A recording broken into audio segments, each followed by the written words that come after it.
मुस्लिम समुदाय किस तरफ जा रहा है, किस तरफ देख रहा है, तो कि भाई जो हमारे बुनियादी मुद्दे, जो हमारे बुनियादी मसाइल हैं, क्या वो हल कर पाएंगे?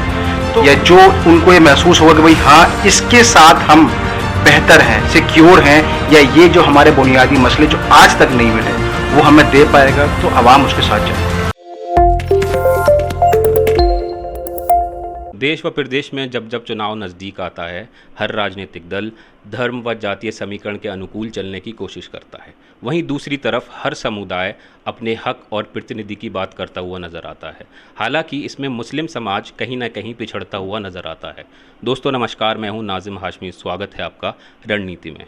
हमसे चर्चा करने के लिए हमारे साथ मौजूद हैं आज के मेहमान मोहम्मद सलमान इम्तियाज़ जी, जो अलीगढ़ मुस्लिम विश्वविद्यालय के छात्र संघ के प्रेसिडेंट भी रहे हैं और अलीगढ़ के मुद्दों पे काफ़ी सक्रिय भी नज़र आते हैं। सलमान इम्तियाज़ जी, बहुत बहुत स्वागत है आपका न्यूज़ एट 9 में।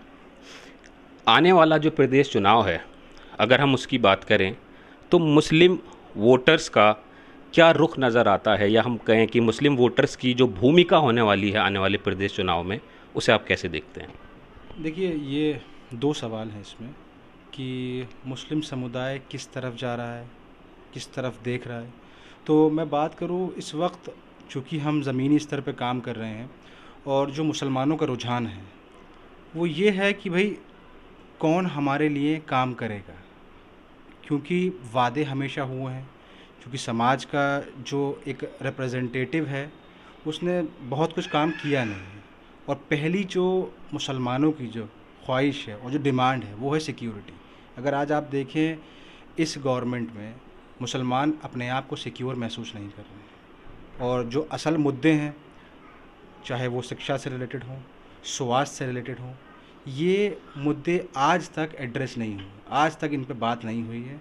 और चुनाव के पहले बात होती है लेकिन इसका हल कुछ नहीं हो पाया। तो मुद्दों पे मुसलमान वोट करेगा, और उसके लिए पहली जो डिमांड है वो है सेफ्टी। जी बिल्कुल। जब भी हम बात करते हैं मुस्लिम समाज की, मुस्लिम वर्ग की, तो हमारा और बाकी बहुत सारे लोगों का मानना ऐसा है कि मुस्लिम समाज कहीं ना कहीं अपने लिए एक रहबर तलाश करता है और वो उस रहबर के पीछे चलना शुरू कर देता है। तो मौजूदा परिस्थितियों में या मौजूदा राजनीतिक पार्टियों में वो कौन सी पार्टी है जिसके अंदर मुसलमानों को अपना रहबर नज़र आता है? देखिए, मुसलमानों के मुद्दों की बात करें तो पिछले आज़ादी के बाद से बहुत कुछ मुसलमानों को नहीं मिला है। सिर्फ बातें कर लेना या बता देना कि ऐसा होगा, लेकिन बहुत हद तक मुसलमानों के हालात कोई बहुत ज़्यादा बेहतर नहीं हुए हैं। तो मेरे नज़दीक मुसलमान देख रहा है कि भाई जो भी पार्टी मौजूदा सरकार को हरा सकती है, मुसलमान उसके साथ खड़ा होगा। लेकिन साथ ही साथ मुसलमान के इस बार सवाल भी हैं कि भाई जो हमारे बुनियादी मुद्दे हैं, जो हमारे बुनियादी मसाइल हैं, क्या वो हल कर पाएंगे?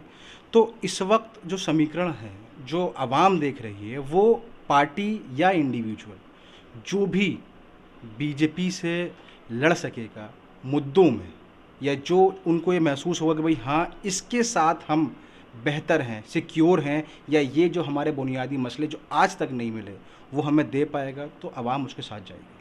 अगर हम अब तक का इतिहास उठाकर देखें, क्योंकि आप अलीगढ़ मुस्लिम यूनिवर्सिटी से ताल्लुक़ रखते हैं, वहाँ पर भी अलग अलग विचारधाराओं की पॉलिटिक्स होती नज़र आई है हमें। और कहीं ना कहीं वहाँ से निकलने वाले जो छात्र नेता हैं वो राजनीतिक दलों को आगे जाके ज्वाइन करते हैं। हमने एक झुकाव देखा समाजवादी पार्टी की तरफ, चाहे हम आज़म खान साहब की बात करें, नफ़ीस अहमद साहब की बात करें, अभी हाल में अब्दुल कादिर जीलानी साहब हैं, फ़ाद हैं, इन्होंने भी अभी समाजवादी पार्टी को ज्वाइन किया है। तो क्या समाजवादी पार्टी ही एकमात्र विकल्प है, या हमें बाकी राजनीतिक दलों को भी एक मौका देना चाहिए? और अगर बात करें बीजेपी की, तो बीजेपी से ऐसा बैर क्यों? क्या हम बीजेपी के साथ नहीं जा सकते एज ए समाज मुस्लिम की, अगर हम बात करें? देखिए, पहले बात आपने कही कि अलीगढ़ मुस्लिम यूनिवर्सिटी में अलग अलग विचारधाराओं के लोग होते हैं, तो ये सियासत के एतबार से। तो अलीगढ़ मुस्लिम यूनिवर्सिटी में ऐसा नहीं है कि जब इंसान सियासत में उतरता है तो पहली बात, अलीगढ़ मुस्लिम यूनिवर्सिटी में पार्टी पॉलिटिक्स नहीं है। वो आज़ाद खड़ा होता है, आज़ाद उसके ख़यालात होते हैं। तो विचारधारा तो अलीगढ़ मुस्लिम यूनिवर्सिटी की एक ही है, कोई उसमें फ़र्क नहीं है। सर सैयद की जो विचारधारा है उस पर हम लोग सभी लोग रहते हैं। और आपने जैसे कहा कि समाजवादी पार्टी की तरफ एक झुकाव होता है, तो हाँ, अगर आप बात करें कि पास्ट की, कि पास्ट में स्टूडेंट यूनियन के लोगों ने समाजवादी पार्टी ज्वाइन करी है, तो आप कह सकते हैं वो उनकी अपनी मंशा है और अपने ख़यालात हैं जो वो जा रहे हैं। लेकिन ऐसा नहीं है कि कोई मतलब कि कोई सेट पैटर्न है कि समाजवादी पार्टी में ही जाना है। दीगर और लोग रहे हैं जो दीगर पार्टियों में भी गए हैं, और वैसे हर पार्टी को मौका मिलना चाहिए, लेकिन ये इंडिविजुअल पर डिपेंड करता है कि वो कहाँ जाना चाहता है। मैं अभी तक किसी पार्टी में नहीं गया। अमूमन ये होता है कि लोग पार्टी में चले जाते हैं। मेरा मकसद ये है कि काम करना चाहिए, क्योंकि पार्टी हो या दीगर कोई चीज़ हो, आपको पहले काम करना है। और एक सवाल और आपने पूछा कि बीजेपी में क्यों नहीं, तो देखिए बीजेपी का मकसद और विचारधारा जो आपने कहा, जिसको आइडियोलॉजी कहते हैं, तो वो बिल्कुल अलग है। वो एंटी मुस्लिम है, आप कहीं से भी देख सकते हैं, और ये एंटी मुस्लिम दिखाते हैं। लेकिन बीजेपी दरअसल सिर्फ़ और सिर्फ प्रो पॉलिटिक्स है, प्रो पावर है। वो किसी भी समुदाय को लेके बहुत ज़्यादा फेवरेबल नहीं है। अगर आप देखें इस गवर्नमेंट में भी सबसे बड़ा कारोबारी है वो गैर मुसलमान है, तो देखिए कितना नुकसान उसको हो रहा है। तो बीजेपी का तो एक अलग सेट पैटर्न है। वो कम्युनल पॉलिटिक्स में यकीन करते हैं, और अलीगढ़ मुस्लिम यूनिवर्सिटी कम्युनलिज्म में यकीन नहीं रखती। नहीं, आरोप इस बात पे लगता आता है कि जो हमारे सो कॉल्ड सेकुलर पार्टीज़ हैं वो बीजेपी का जो एक खौफ है वो मुसलमानों को दिखा के कहीं ना कहीं मुस्लिम वोट बैंक का फ़ायदा उठाते हैं। हाँ, ये बात आप कह सकते हैं कि ये होता है कि बीजेपी का डर दिखाकर ही आज तक सत्ता में लोग आए हैं। लेकिन इस बार कुछ मिजाज ऐसा है कि आवाम अपने मुद्दों पे बात कर रही है, क्योंकि मैं हवा में बात नहीं करता। मैं पिछले 2 सालों से ज़मीन पे हूँ, और जो पब्लिक का एक ओपिनियन है वो ये बात महसूस कर रहे हैं कि भाई अब ये सब नहीं चलेगा, हमारे मुद्दों की जो बात करेगा, हमारी हिस्सेदारी की जो बात करेगा, हम उसके साथ खड़े हैं। हालांकि अगर हम बात करें मुस्लिम लीडरशिप की, तो कहीं ना कहीं ये एक दर्द मुस्लिम समाज में हमें देखने को मिलता है कि हम इतने बरसों में कहीं ना कहीं मुस्लिम लीडरशिप को खड़ा नहीं कर पाए, या जो कुछ बहुत अच्छा हो सकता था वैसा जो हमारी राजनीति है उसके अंदर मुस्लिम लीडरशिप वैसे उभर कर नहीं आई है। हालांकि इसका ज़िम्मेदार जो है वो मुस्लिम लीडर्स को ही बताया जाता है। लेकिन मैं इस सवाल को ऐसे पूछना चाहता हूँ कि मुस्लिम लीडर्स को आगे प्रमोट करना, उन्हें आगे बढ़ाना, उसमें आवाम का बहुत बड़ा रोल होता है, क्योंकि आवाम ही उनको कहीं ना कहीं एक्सेप्ट करती है और कहीं ना कहीं नकार देती है। तो क्या ये जिम्मेदारी सिर्फ लीडर्स पे थोप देना सही है, या इसमें आवाम का एक बहुत बड़ा रोल है? देखिए मुस्लिम लीडर्स की आपने बात करी, तो पहली बात तो जब इंसान पार्टी में जाता है तो वो मुस्लिम लीडर नहीं होता, वो पार्टी का लीडर होता है। अगर पार्टी उसको बोलती है कि भाई आपको फला स्टेटमेंट मुसलमानों के फेवर में नहीं देना, तो वो नहीं देगा, वो पॉलिटिकल विप में बंधा होता है। तो हाँ, अवाम भी ज़िम्मेदार है, क्योंकि अवाम एक प्लेटफॉर्म पे नहीं आई, और कोशिशें हो रही हैं, माजी में भी हुई हैं और आज भी कोशिशें जारी हैं कि मुस्लिम अवाम और दलित एक साथ आएँ, जो कि एक कॉम्बिनेशन बनता है जिससे कि आप एक डेवलपमेंटल पॉलिटिक्स की बात कर सकें। और रही बात लीडरशिप की, तो लीडरशिप में खामियां रही हैं और लोगों ने धोखे दिए हैं। मुसलमानों के कायद अपने आप को बताते हुए धोखे दिए हैं, आवाम को धोखे मिले हैं। तो ये चीज़ फैक्ट है कि भाई हाँ, मुस्लिम लीडरशिप की तरफ से कमी हुई है, लेकिन वो मुस्लिम लीडरशिप नहीं है, वो पार्टी की लीडरशिप। अच्छा, अगर देश की राजनीति की बात करें और जहाँ पे बात होती है मुस्लिम लीडरशिप की, तो आज की डेट में एक चेहरा है जो बड़ा लाइमलाइट में रहते हैं, असदुद्दीन ओवैसी साहब। उनको लेकर आपकी क्या राय है कि मुस्लिम लीडरशिप में उनका क्या रोल है, या कुछ कंट्रीब्यूशन है भी या नहीं? देखिए, हम जो बात करते हैं वो ज़ाहिर पे बात करते हैं, और ओवैसी साहब जिस तरह से काम कर रहे हैं तो ज़ाहिर होता है कि भाई मुसलमानों की और दलितों की और पिछड़ों की आवाज़ वो उठा रहे हैं। पार्लियामेंट आप सेशन देखें, या आप उसके अलावा जिन जिन स्टेट्स में वो जा रहे हैं वो मुद्दों की बात कर रहे हैं, और ऐसा नहीं है कि कोई हवा में बात हो रही है। देखिए, मुद्दों पे तो बात वो कर रहे हैं। अब किस तरीके से, क्योंकि अभी उनकी स्टार्टिंग है, आगे किस तरीके से जाएगा तो उस पर पहले ही अज्यूम कर लेना वो मुनासिब नहीं होगा। हालांकि जब भी बात असदुद्दीन ओवैसी साहब की होती है तो उन पर भी ये इल्ज़ामात लगते रहते हैं कि ये बीजेपी की जो है वो टीम भी है, और कहीं ना कहीं इसका इनडायरेक्ट फ़ायदा जो है वो बीजेपी को मिलता है। अभी जो मैंने बात की थी लोगों के एक्सेप्टेंस की मुस्लिम समाज के अंदर, तो अभी भी हम देखें कि जो मुस्लिम समाज है वो एक बड़ा तबका उन्हें एक्सेप्ट नहीं करता है। तो यहाँ पे बात वही निकल कर आती है कि जो आवाम है आखिर वो किन किन पैरामीटर्स पे चेक करे। जो लीडर्स हैं, हमारे लीडरशिप की बात कर रहे हैं हम, तो वो क्या खूबियाँ, क्या चीज़ें देखें जिनको अपना रहबर माने और उनके पीछे चलें। देखिए, इसमें कई सारे सवाल आपने मुझसे एक साथ पूछ लिए। पहली चीज़ तो आपने मुझसे पूछी कि भाई ओवैसी साहब बीजेपी की बी टीम है। तो देखिए, इसका कोई सबूत नहीं है। अगर हम फैक्ट्स पे बात करें तो कोई सबूत नहीं है, लोगों के अजम्पशंस हैं और अज्यूम करने में किसी को जाता नहीं है। और अब देखिए, जिस तरीके से उन्होंने बिहार में 5 सीटें जीती और वहाँ आप देख सकते हैं काम भी हो रहा है, तो मुझे नहीं लगता कि वो बीजेपी की टीम बी टीम है। और रही बात मुसलमानों के रुझान की ओवैसी साहब के ऊपर, तो एक है अच्छा खासा वोट बैंक उनका है और लोग उनसे इन्फ्लुएंस हो रहे हैं, जैसे जैसे जान रहे हैं उनको, उनसे इन्फ्लुएंस हो रहे हैं। तो मतलब ये बात कहना कि वो बीजेपी की बी टीम है या उनको लोग नकार रहे हैं, ऐसा नहीं है, शुरुआत है। और वो तो बहुत ओपन है, जितना मैंने सुना है, मैंने देखता हूँ कि बिहार में भी अलायंस को लेके बहुत ओपन थे, उन्होंने ओपन किया भी था कि हम अलायंस कर सकते हैं, और यूपी में भी हैं। अब लोग उनसे अलायंस क्यों नहीं करते, ये सवाल है कि क्या लोगों को, पार्टियों को ऐसा लगता है कि भाई ओवैसी साहब के जाने के बाद एक मुस्लिम पॉलिटिक्स हमारे ऊपर टैग लग जाएगा, या मुसलमानों का वोट सिर्फ बीजेपी का खौफ दिखा के ही चाहिए, या असल में बीजेपी या असल में मुसलमानों का वोट चाहिए। दोनों में बहुत फ़र्क है।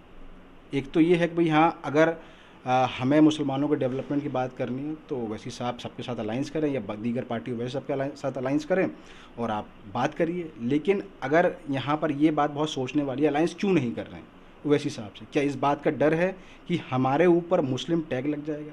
मुस्लिम वोट तो चाहिए लेकिन टैग नहीं चाहिए, तो ये तो बात क्लियर होनी चाहिए मेरे हिसाब से। बड़ी अच्छी बात करिए। और इससे एक जो सवाल निकल कर आता है वो यही है कि आज का जो राजनीतिक पैटर्न है उसमें यही है कि आप अगर मुस्लिम फेवर करते हैं कोई पॉलिटिकल पार्टी, तो कहीं ना कहीं जो एक मास वोट है वो छूटता हुआ नज़र आता है, और हर राजनीतिक दल को उसकी बड़ी चिंता है। हम बात करते थे समाजवादी पार्टी की, तो समाजवादी पार्टी का जो स्टैंड, अगर हम बात करें पीछे जाके अब से 5 साल 10 साल पहले, तो जो समाजवादी का स्टैंड था आज वो कहीं ना कहीं एक मुसलमानों के लिए, हम देखते हैं समाजवादी बैकफुट पे नज़र आती है हमको। तो ये एक बड़ा मुद्दा है कि मुस्लिम के साथ में एक जो समीकरण है, राजनीतिक समीकरण, उसमें मुस्लिम पार्टी को हिस्सेदारी देना एक बड़ी चुनौती है आज की डेट में सेकुलर पार्टीज़ के लिए। अच्छा, इसी से एक और सवाल निकलता है कि मुस्लिम की अगर हम बात करें तो अच्छी खासी पॉपुलेशन है। अगर पूरे हिंदुस्तान के अंदर देखें, राज्य के अंदर देखें, तो भी अच्छी खासी हमारे पास पॉपुलेशन है। जो बहुत छोटी हमारे, अगर हम बात करें जो दल हैं या जो समुदाय हैं अलग अलग जाति विशेष के, चाहे हम उसमें दलितों की बात करें, सिखों की बात करें, उन्होंने अपने आप को बहुत अच्छे से डेवलप किया राजनीति के अंदर। बाकी और अलग अलग आस्पेक्ट में अगर हम आर्थिक की बात करें तो उसमें भी अपने आप को काफ़ी डेवलप किया। अगर हम बात करें अपने सेल्फ इंट्रोस्पेक्शंस की, तो वो क्या चीज़ें हैं कि आज मुस्लिम समाज को देखने चाहिए अपने अंदर और उनको दूर करने की बेहद ज़रूरत है? ये सबसे ये सवाल, लोग इसको कहते हैं कि पॉलिटिक्स का जवाब नहीं है ये, लेकिन मैं इसको ये कहूँगा, सबसे पहले मुसलमानों को अपना सेल्फ इंट्रोस्पेक्शन करना चाहिए कि वो सुन्नत पे कायम रहे। सबसे पहली चीज़ है, अगर मुसलमानों को कहीं ना कहीं मुत्तहिद होना है तो उनको रसूलुल्लाह की सुन्नत पे चलना होगा, उनको एक होना होगा, तभी जाके वो किसी पॉलिटिकल इक़्तिदार की, या फिर मैं कहूँ कि एक पावर शो कर सकते हैं। तो सेल्फ इंट्रोस्पेक्शन का सबसे पहला पैरामीटर है कि मुसलमानों को उन सुन्नत पे वापस लौटना होगा जिससे उनकी जो एक पावर है उसका एहसास हो। अच्छा, अगर हम अब बात करें अलीगढ़ शहर की, तो जो अलीगढ़ के सामाजिक और राजनीतिक मुद्दे हैं उसमें काफ़ी आप सक्रिय नज़र आते हैं और लोगों के बीच में उनके साथ खड़े हुए नज़र आए हैं हमें। तो अगर अलीगढ़ की आवाम की बात करें तो उनके वो क्या बड़े मुद्दे हैं, क्या वो बड़ी दुश्वारियां हैं जिस पर अब तक की सरकारों ने काम नहीं किया और आने वाली सरकार को उन पर प्रायोरिटी बेसिस पर काम करना चाहिए? देखिए, अलीगढ़ पहली बात तो विधानसभा में 7 विधानसभा में बटा हुआ है, और मेरा जो मतलब मेरा काम जो चल रहा है वो ख़ास तौर पर अलीगढ़ शहर में चल रहा है। तो उसकी अगर मैं बात करूँ तो सबसे पहली चीज़ है कि ये कम्युनल हार्मनी मेंटेन करना फॉर मोस्ट इम्पॉर्टेंट थिंग है, कि कोई भी अगर झगड़ा हो जाए तो उससे हर समुदाय इफ़ेक्ट होता है। तो कम्युनल हार्मनी मेंटेन करना, इसके साथ साथ आप देखिए पूरे शहर के अंदर कोई भी फैसिलिटी नहीं है हेल्थ केयर को लेके, तो हेल्थ केयर का निज़ाम खड़ा होना चाहिए। एजुकेशन की बात करूँ, एजुकेशन के एतबार से कोई भी निज़ाम अलीगढ़ शहर के अंदर मौजूद नहीं है। गवर्नमेंट स्कूल हैं तो उनकी हालात क्या है वो आप बेहतर जानते हैं। इसके साथ साथ आपने अभी बरसात का मौसम देखा, तो जब से मैं छोटा हूँ तब से देख रहा हूँ कि अलीगढ़ शहर में इतना पानी भर जाता है, जो रिमोट एरियाज़ हैं, शाहजमाल है, बुसपुरा है, आपका नीवरी है और दीगर इलाके हैं, इवन पॉश इलाके भी जो अच्छे इलाके हैं, वहाँ भी पानी की समस्या बारिश के मौसम में इतनी ज़्यादा हो जाती है कि आदमी का मोबिलिटी बंद हो जाती है। ये 3 इशू बहुत इम्पॉर्टेंट हैं। इसके साथ साथ अगर आप देखें कि कारोबार के हालात की अगर बात करें, तो कारोबार भी इस सरकार में बहुत डाउन हुआ और शहर में बड़ी अक्सरियत जो है वो कारोबारियों की है। तो ये मसले मसाइल हैं। और इसके साथ साथ देखिए कि मैंने आपको हेल्थ केयर बताया, मैंने आपको एजुकेशन बताया, इसके साथ साथ एम्प्लॉयमेंट एक रीज़न है और साथ में कम्युनल हार्मनी जो सबसे ऊपर होनी चाहिए।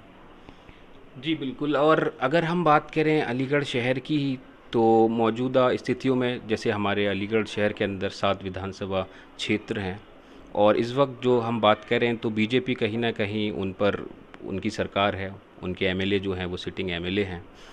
तो उनकी अगर हम बात करें विफलताओं की, तो वो क्या बड़ी कमज़ोरी रही या विफलताएं हैं जो कि अ, लोगों का मानना ऐसा है कि कहीं ना कहीं जो बीजेपी के एमएलएज हैं उनको सुपर, मतलब उनको कहीं ना कहीं ढांप रखा है जो बीजेपी के हमारे सांसद हैं सतीश गौतम जी। तो जो एमएलए का एक आउटरीच है पब्लिक के बीच में, वो कहीं ना कहीं नज़र नहीं आता, या उनकी जो प्रेजेंस है जनता के बीच में वो नज़र नहीं आती है। तो अगर हम बात करें उनकी विफलताओं की, तो वो क्या है जिस पर उन्होंने अभी तक समाज के बीच में काम नहीं किया है?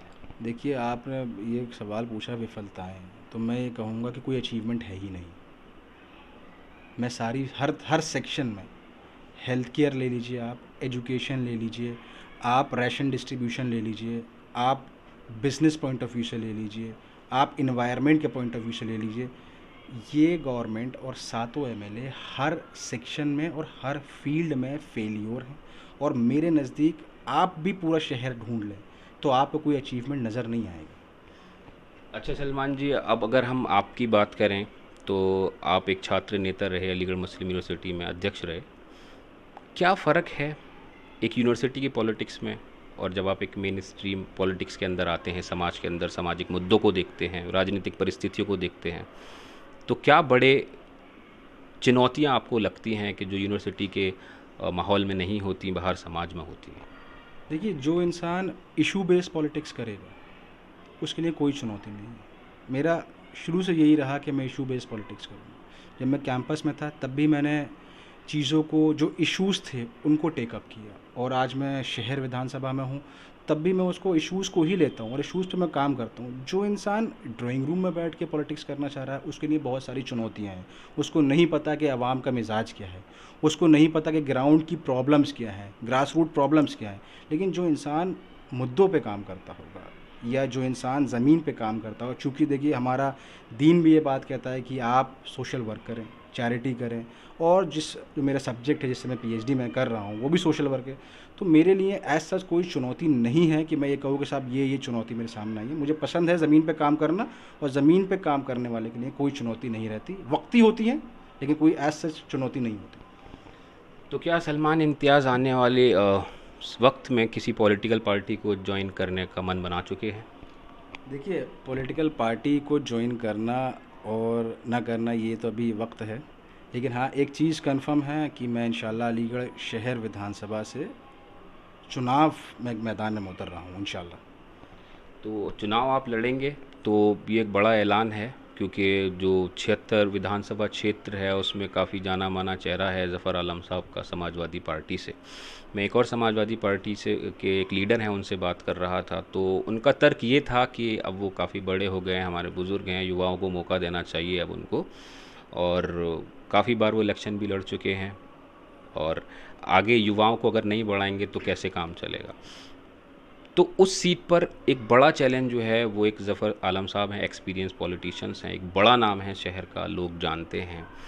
तो इस चुनौती को कैसे देखेंगे फिर आप? देखिए, फिर मैं वही बात करूँगा कि मैं अपने काम पे यकीन रखता हूँ, और मैं अपने काम के ज़रिए ही, क्योंकि मैं 2 साल से शहर में बहुत एक्टिवली काम कर रहा हूँ, तो उस काम की बुनियाद पे ही मैं चुनाव लड़ूँगा। और चेहरा हर बड़ा होता है, छोटा मैं किसी को नहीं मानता, हर चेहरा बड़ा है।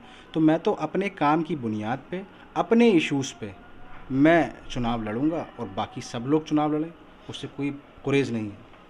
तो बात ये है कि आपकी जो रणनीति है वो किसी पार्टी के साथ जुड़कर चुनाव लड़ने की है या एक इंडिपेंडेंट उम्मीदवार के तौर पर आप हमें दिखेंगे चुनाव में? देखिए, ये कहना थोड़ी सी जल्दबाजी होगी मेरे लिए कि मैं इंडिपेंडेंट लड़ूंगा या किसी पार्टी से लड़ूंगा। अभी वक्त है और वक्त के साथ साथ चीज़ें खुलेंगी भी, ओपन भी होगी। अभी तो समझ लिए कि चुनाव शुरू हुआ है, अभी तक तो लोग ज़मीन पर आए भी नहीं हैं। तो अभी वक्त है, उस चीज़ का फ़ैसला इंशाल्लाह होगा, सबको पता भी चलेगा इंशाल्लाह। चलिए सलमान जी, बहुत बहुत शुक्रिया हमसे बात करने के लिए, हमें वक्त देने के लिए, और हमारी शुभकामनाएं हैं आपके आने वाले फ्यूचर को, राजनीतिक फ्यूचर को लेके। तो दोस्तों, देखेंगे उत्तर प्रदेश की राजनीति में किस तरह से परिस्थितियां बदलेंगी और क्या इस बार जो मुस्लिम समुदाय है किसी रहबर को तलाश करेगा या खुद रहबरी करेगा।